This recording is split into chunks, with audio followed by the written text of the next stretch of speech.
Hola queridos amigos, me estoy dando prisa porque a las 10:30 participo en un debate con Inmaculada Fernández en Twitch. Este artículo es más una confesión personal que un ensayo aséptico. Mi generación se llamaba Los hijos del agobio. ¿Quién no se ha sentido agobiado alguna vez por el peso de su trabajo? Este mundo es muy cansino, incluso para los que lo inventaron. Mi trabajo ahora es defender los valores éticos y morales antiguos en un mundo que se ha quedado vacío y sin valores. No pretendo hacer una apología de la pereza, sino tratar de aliviar la carga que todos llevamos al comprender la situación en la que nos encontramos, a la que yo llamo el peso de la existencia. Artículo de opinión. El pesado sentido del deber se puede convertir en una carga muy dura. Se deriva del imperativo categórico de Kant. También se deriva de la ética protestante calvinista. El alma se ve agobiada por el peso de su obligación. Todo ser humano debería cultivar sus propios talentos. Trabajar sin placer puede destruir a cualquier persona. Los jóvenes ninis no tienen sentido del deber y eso es malo.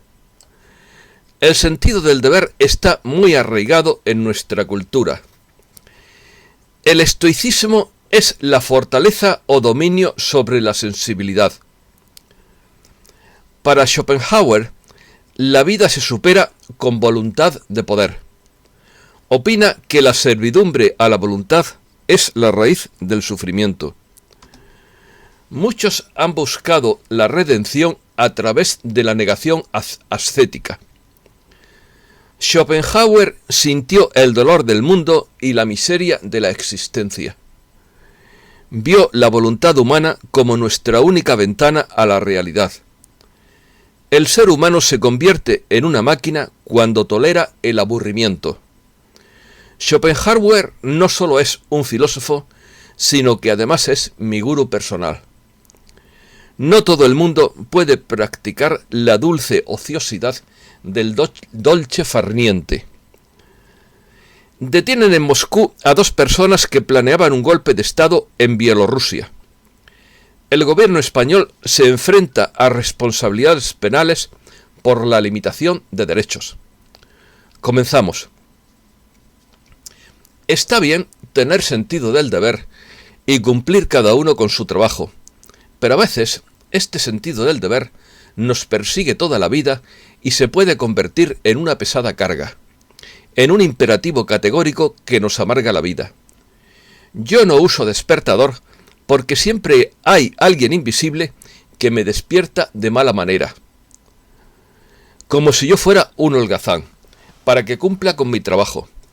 Aunque una vez me tocó el hombro una mano invisible para que me despertara. Otra vez escuché un timbre que no existía.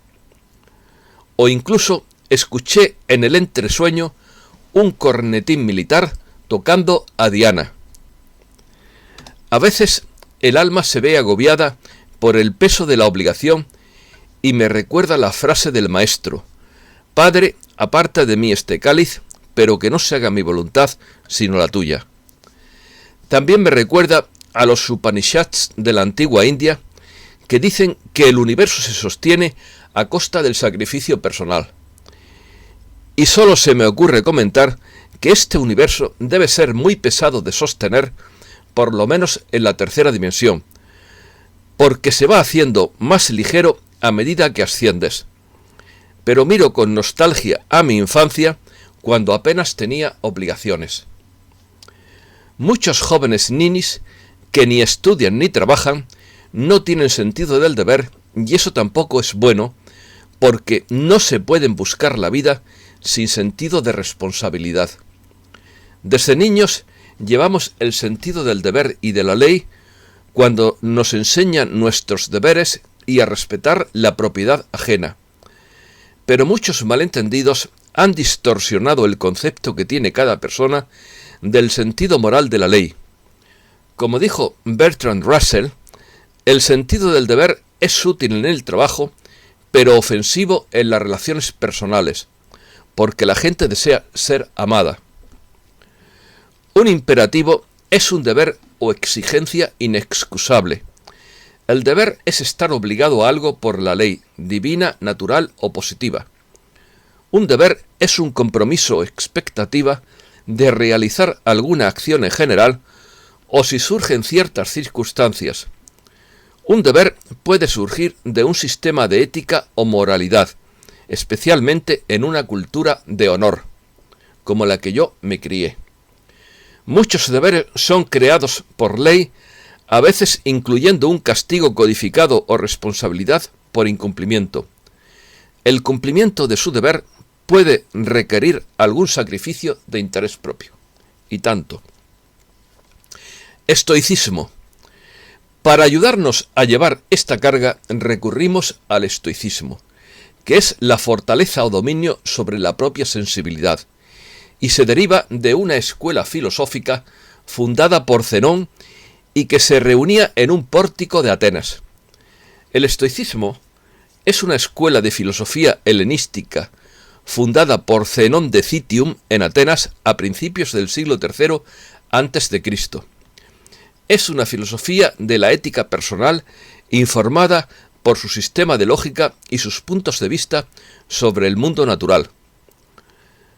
Según sus enseñanzas, como seres sociales, el camino hacia la felicidad o bienaventuranza se puede o se encuentra en aceptar el momento tal y como se presenta.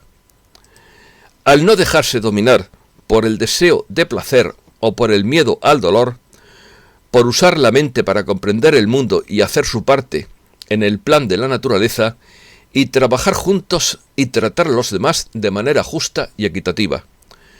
Los estoicos son especialmente conocidos por enseñar que la virtud es el único bien para los seres humanos, y que esas cosas extremas como la salud, la riqueza y el placer no son buenas o malas en sí mismas, pero tienen valor como material para que la virtud actúe sobre ella. Junto a la ética aristotélica, la tradición estoica constituye uno de los principales enfoques fundacionales de la ética de la virtud. Qué pocos estoicos quedan en el mundo. Los estoicos también sostenían que ciertas emociones destructivas eran el resultado de errores de juicio, y creían que las personas deberían apuntar a mantener una voluntad que esté de acuerdo con la naturaleza.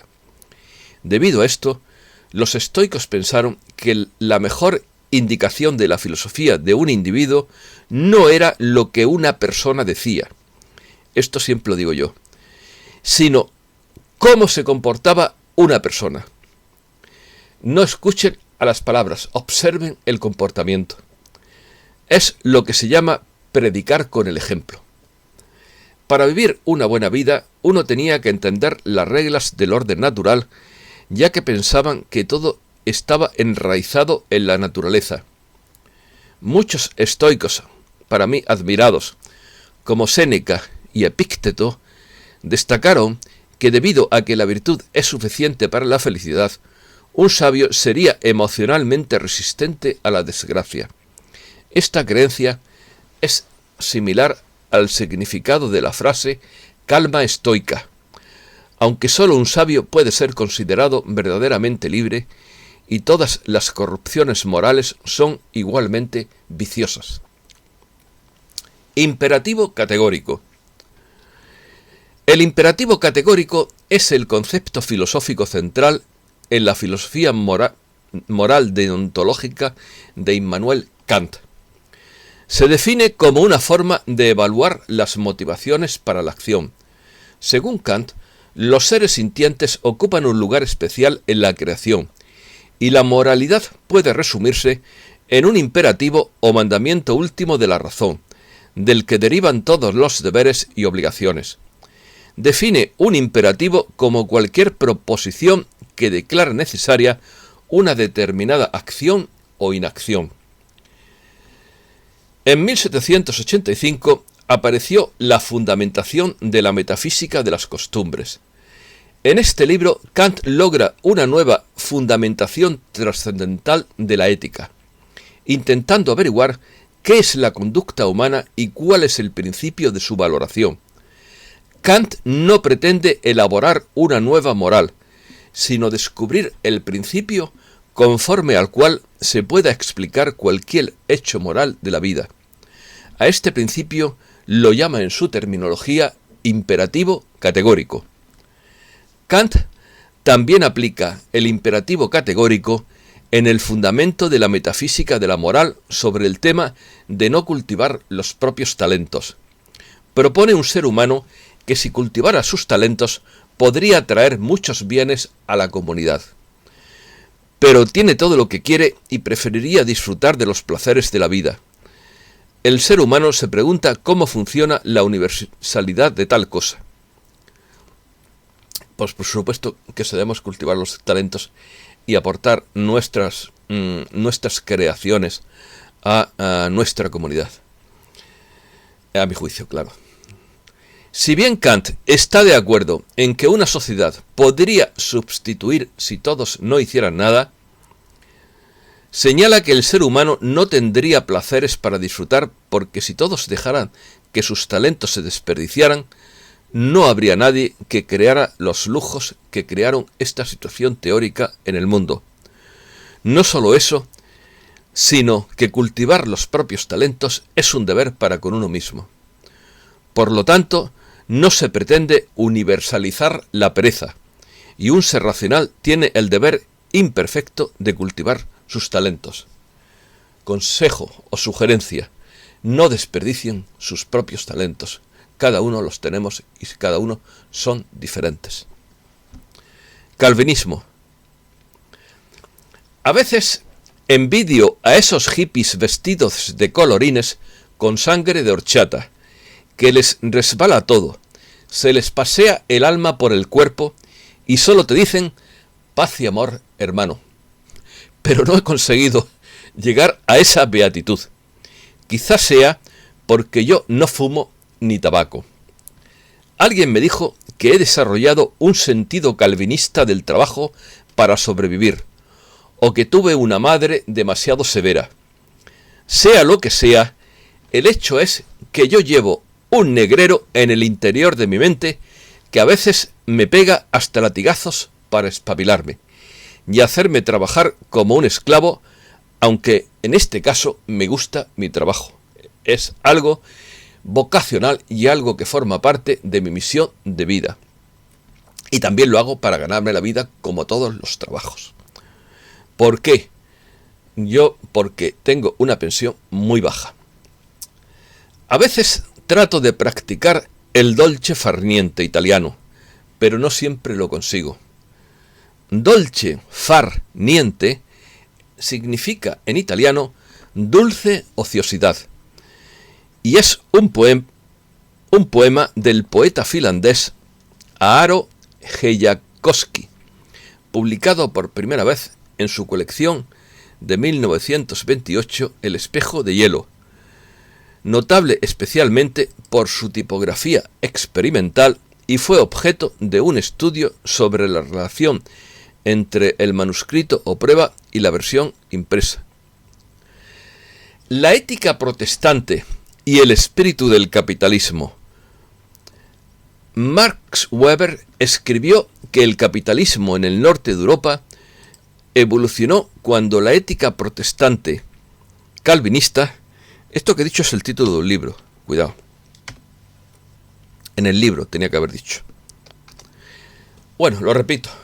En el libro La ética protestante y el espíritu del capitalismo, Max Weber escribió que el capitalismo en el norte de Europa evolucionó cuando la ética protestante calvinista influyó en un gran número de personas para que se dedicaran al trabajo en el mundo secular, desarrollando sus propias empresas y participando en el comercio y en la acumulación de riqueza para la inversión. En otras palabras, la ética del trabajo protestante fue una fuerza importante detrás del surgimiento no planificado y descoordinado del capitalismo moderno. Y ahora voy a dar una opinión personal que a unos les gusta y que a otros no les gusta. Pero claro, yo no puedo caerle bien a todo el mundo, trato, pero no lo consigo siempre. Bueno, en las pinturas de las iglesias o vidrieras o estatuas españolas se refleja la cultura española, que está llena de santos, mártires, héroes, etcétera. Es una cultura idealista más que práctica, por encima de todo. Claro, si nos va con tanto idealismo y tan poca práctica. Es una cultura más de Quijote que de Sancho Panza, y esto hay que equilibrarlo. Hay que equilibrarlo como todo en el mundo. No está mal ser idealista, pero con los pies en la tierra. Sin embargo, si observamos, por ejemplo, las vidrieras o las pinturas o las estatuas de las iglesias holandesas, no vemos ni santos, más que santos, ni héroes ni mártires. Lo que vemos son comerciantes. Fíjese, dense cuenta usted el sentido práctico de la gente del norte y el sentido idealista y artístico de la gente del sur. Bueno, yo no reniego de ello porque yo me considero un idealista. Pero esa es la realidad. Claro, a los países que han tenido este sentido comercial, utilitarista, calvinista, monetarista de la vida, pues han sobrevivido desde el punto de vista económico, han sobrevivido de maravilla. En cambio, los países que hemos tenido un sentido idealista, místico, mártir y tal, pues nos ha ido de cabeza. Pero bueno, no reniego de ello porque es mi cultura y yo también tengo algo de eso, aunque también tengo algo del otro. Todos somos una mezcla de ambas cosas y ambas cosas hay que equilibrarlas. Responsabilidades. La tradición del deber está profundamente arraigada entre las culturas asiáticas y americanas y contribuye a gran parte del fuerte sentido del deber que existe en las culturas occidentales. En muchas etapas de su evolución, el alma asume responsabilidades de liderazgo en círculos de influencia tanto grandes como pequeños. Desafortunadamente, la tarea del liderazgo a menudo es asumida por razones equívocas y el alma se ve agobiada por el peso de la obligación o bien exaltada por la propia importancia. Las razones equivocadas por las que se asume el liderazgo, ahora opino también, es para provecho propio, es decir, para aprovecharse de los demás. Y esto ocurre mucho en política. Yo el liderazgo no lo quiero, salvo que no me quede más remedio. No lo quiero porque tiene muchas responsabilidades. Pero yo muchas veces me he imaginado cómo sería si yo fuera un ministro o un presidente de gobierno.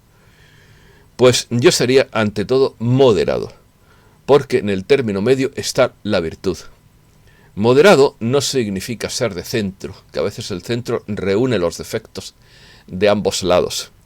Moderado significa pensarse muchas veces las cosas antes de tomar una decisión, dejar a la sociedad que sobreviva por sí misma, intervenir lo menos posible, salvo para la defensa de los necesitados, que para mí eso es fundamental, y dejar que la gente prospere agobiándolos lo menos posible con impuestos, y esos impuestos no malgastarlos, sino destinarlos a la gente que realmente lo necesita.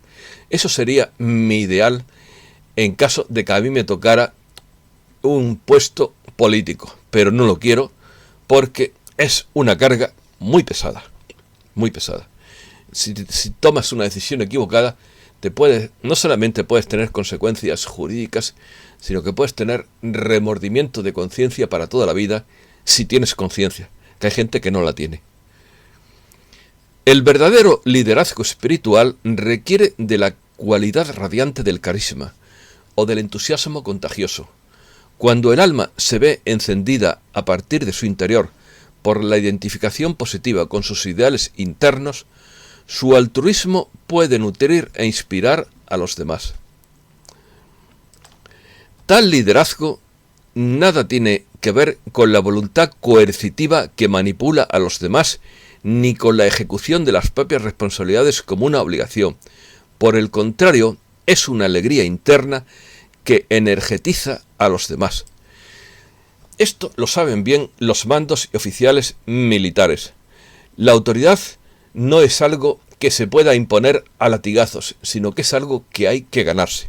Hay que ganarse el respeto de los demás y la valía, y demostrar la valía propia para saber que te está mandando alguien capacitado y no un inútil. Nietzsche afirma que la tarea de toda educación superior es convertir a los hombres en máquinas. La forma de convertir a los hombres en máquinas es enseñarles a tolerar el aburrimiento. Esto se logra, dice Nietzsche, mediante el concepto del deber. Friedrich Nietzsche se encuentra entre los críticos más feroces del concepto del deber. Entre comillas, ¿qué destruye a un hombre más rápidamente? Pregunta, que trabajar, pensar y sentir sin necesidad interior, sin ningún deseo personal profundo, sin placer, como un mero autómata del deber. Por eso, siempre hay que encontrar un sentido a lo que se hace, porque esto es lo que nos motiva. Eso es un añadido mío. Según Nietzsche, un deber es un compromiso o expectativa de realizar alguna acción en general, o si surgen ciertas circunstancias. Un deber puede surgir de un sistema de ética o moralidad, especialmente en una cultura de honor. Muchos deberes son creados por ley, a veces incluyendo un castigo codificado o responsabilidad por incumplimiento. El cumplimiento de su deber puede requerir algún sacrificio de interés propio o del interés propio. La obediencia debida no lo justifica todo, tal y como se observó en los juicios de Nuremberg. Tú debes tener obediencia debida siempre, excepto cuando lo que te manden vaya contra los principios éticos más básicos de tu constitución o de tu sentido profundo de la moralidad. Ese es el límite. Los escritos de Schopenhauer sobre la base de la moralidad tuvieron un profundo efecto en Nietzsche y lo llevaron a una serie de inversiones para mostrar que la moral no se basa en compasión o simpatía, sino en la vida que se supera a sí misma a través de la voluntad de poder.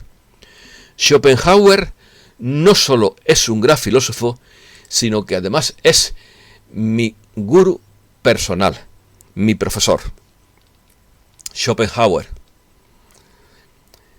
El mundo como voluntad y representación es sin duda alguna la obra cumbre del filósofo alemán Arthur Schopenhauer. Busca mostrar el enigma del mundo y alcanzar el sentido de la existencia. En ella, el pensador alemán desarrolló y comprendió todo un corpus filosófico y una ética vivencial, partiendo de la idea principal de que el ser es voluntad y su expresión fenomenológica es la representación. El ser con mayúsculas, siempre. Schopenhauer vio el dolor del mundo y de la miseria del existir, y dejó una honda impronta en la creación artística, literaria y musical, además de la reflexión moral de finales del siglo XIX y comienzos del XX. Schopenhauer sostiene que el mundo que los seres humanos experimentan a su alrededor existe únicamente como una representación dependiente de un sujeto cognitivo, no como aparece en la mente del sujeto. El conocimiento de los objetos es, por tanto, conocimiento de meros fenómenos más que de cosas en sí mismas. Schopenhauer identifica la cosa en sí, la esencia interna de todo, como voluntad, un esfuerzo ciego, inconsciente, sin rumbo, desprovisto de conocimiento, fuera del espacio y del tiempo y libre de toda multiplicidad. Schopenhauer vio la voluntad humana como nuestra única ventana a la realidad, detrás del mundo como representación. Es decir, el mundo externo tal como lo experimentamos a través de nuestras facultades mentales. Opina que la voluntad es la esencia interior del mundo entero y existe independientemente de las formas del principio de la razón suficiente que gobierna el mundo como representación. Y esto lo dijo Schopenhauer 2 siglos antes que la película Matrix. Estaba diciendo lo mismo en lenguaje filosófico, que la realidad la creamos nosotros como representación de la voluntad. El mundo como representación es, por tanto, la objetivación de la voluntad. Las experiencias estéticas liberan brevemente a la persona de su interminable servidumbre a la voluntad, que es la raíz del sufrimiento. Por eso a mí me gusta mucho pasear por la naturaleza para percibir sensaciones estéticas de la belleza de la creación, en las cuales me siento liberado. La verdadera redención de la vida, afirma Schopenhauer, solo puede resultar en la negación ascética total de la voluntad de vida. Por eso yo toda la vida he sido un asceta y admiro algo que no está de moda, que se llama austeridad. Austeridad moderada, que no es pobreza. Austeridad significa huir de los lujos y vivir con lo necesario. Y ser feliz además. Schopenhauer señala acuerdos fundamentales entre su filosofía y el platonismo y la filosofía de los antiguos Vedas indios que yo tanto admiro, junto con la tradición cristiana. Noticias breves. Detienen en Moscú a 2 personas que planeaban un golpe de Estado en Bielorrusia. Agentes de seguridad rusos detuvieron en Moscú a 2 bielorrusos que planeaban un golpe de Estado en Bielorrusia para el 9 de mayo, comunicó el Centro de Relaciones Públicas del Servicio Federal de Seguridad de Rusia, FSB, por sus siglas en ruso. Rusia cierra el acceso militar de Ucrania al Mar Negro. Se anunció el jueves que Rusia cerrará el estrecho de Kerch a todos los buques de guerra extranjeros durante 6 meses en medio de las crecientes tensiones en Ucrania y después de que Estados Unidos amenazara con enviar buques de guerra adicionales al área. El estrecho de Kerch es la vía fluvial vital y estrecha que conecta el Mar Negro y el Mar de Azov, y que conecta de manera importante el sur de Rusia con la Crimea anexada. El Reino Unido envía buques al Mar Negro en apoyo a Ucrania. Ya lo estamos liando. La Marina Real Británica enviará una serie de buques de guerra al Mar Negro para mostrar solidaridad a Ucrania, a los aliados de la OTAN en la región. La medida busca cohibir una supuesta amenaza por parte de Rusia. Me temo que pedirán también a los buques de guerra españoles que se vayan para allá. ¿Y saben lo que yo pienso? Que a los españoles no se nos ha perdido nada en Ucrania. Es decir, que no estaríamos defendiendo nuestros intereses, sino intereses ajenos. Jerome Powell admite que el presupuesto federal es insostenible, pero asume que podemos arreglarlo más tarde. Entre comillas, el presupuesto federal de los Estados Unidos está en un camino insostenible, lo que significa simplemente que la deuda está creciendo significativamente más rápido que la economía. Y eso, por definición, es insostenible a lo largo del tiempo. Es diferente decir que el nivel actual de deuda es insostenible, que no es.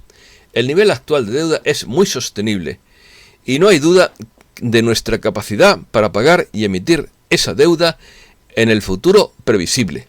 Cierra comillas, Dixit Jerome Powell. La CIA solía infiltrarse en los medios. Ahora la CIA son los medios.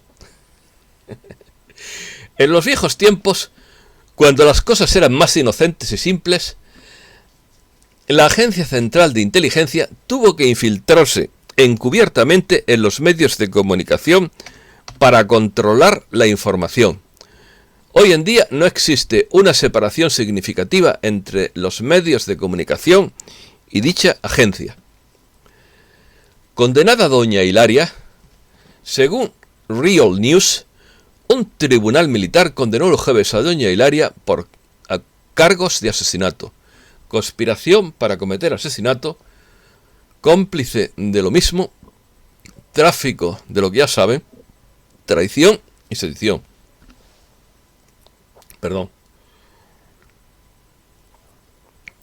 Dos hombres y una mujer del panel de oficiales emitieron un veredicto unánime, poco después de que el vicealmirante John Hanning, quien procesó el caso, exhibió a su último testigo de la acusación, la exestratega y amante de ella, Huma Abedin. No existe confirmación de la noticia, pero creo que es cierta. Otra noticia. Detenga el ruido de sables y comience la desescalada antes de que el conflicto entre Rusia y Ucrania se convierta en un holocausto nuclear.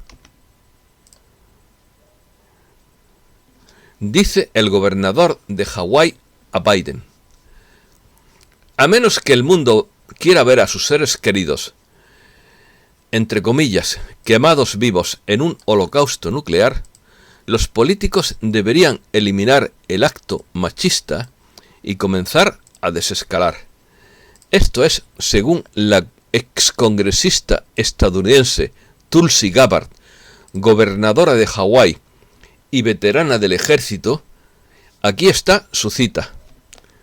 Entre comillas. ¿Estamos preparados para ver a nuestros seres queridos arder vivos en un holocausto nuclear en una guerra con Rusia por Ucrania? Si no es así, elimine el ruido de sables machistas y reduzca la escalada antes de que sea demasiado tarde. Bravo por la gobernadora de Hawái. El gobierno se enfrenta a responsabilidades penales por la limitación de derechos. Me refiero al gobierno español, que no lo había puesto. La Constitución reserva la suspensión de derechos a los estados de excepción y sitio. Los juristas consideran que el Ejecutivo se está extralimitando. Los miembros del Ejecutivo pueden incurrir en responsabilidades penales por la limitación de derechos durante el estado de alarma. El Real Decreto que acordó este estado de emergencia con las primeras medidas de confinamiento y las posteriores que lo ampliaron, está afectando a derechos que no solo se podrían haber suspendido únicamente con la declaración de los estados de excepción y de sitio, cosa que no se hizo. De ahí que los constitucionalistas alerten de que la decisión del gobierno puede ser contraria a la Carta Magna. Las autoridades chinas confiscan 7.221 penes humanos en un buque de carga procedente de Nigeria. Un total de más de 7.000 miembros de origen africano han sido incautados por los funcionarios de aduana chinos, en lo que ahora se ha etiquetado como la incautación de órganos humanos más grande del mundo en la historia. Los órganos que estaban ocultos en un contenedor de carga refrigerado fueron incautados cuando el barco se alojó en el puerto de Shanghái, tras recibir información de un informante anónimo que alertó a las autoridades chinas. Los órganos estaban empaquetados en 36 cajas etiquetadas como plátanos, dentro del contenedor refrigerado en un barco que transitaba desde Lagos. Nigeria. El Lagos está en Nigeria, claro. Y la tripulación del barco estaba formada por 4 nigerianos, 2 malienses, 2 cameruneses y 2 cameruneses que ahora están detenidos. El nopal resistente a la sequía podría convertirse en una fuente de alimento y combustible sostenible, según se muestra en una investigación. Las peras de cactus, llamadas chumbos en mi tierra, podrían convertirse en una fuente sostenible de alimento y combustible en lugares que necesiten estos 2 recursos. Estos son los hallazgos de un estudio recientemente realizado por investigadores de la Universidad de Nevada en Reno. El único problema, y eso lo conozco de primera mano, el único problema de los chumbos es que producen estreñimiento y que te puedes pinchar los dedos si no sabes pelarlos correctamente. Pero por lo demás están muy ricos. Lo único es que tienen demasiadas semillas, que tienes que escupirlas porque son muy duras las semillas. Un turista recupera su iPhone que perdió hace un año en un lago y funciona perfectamente.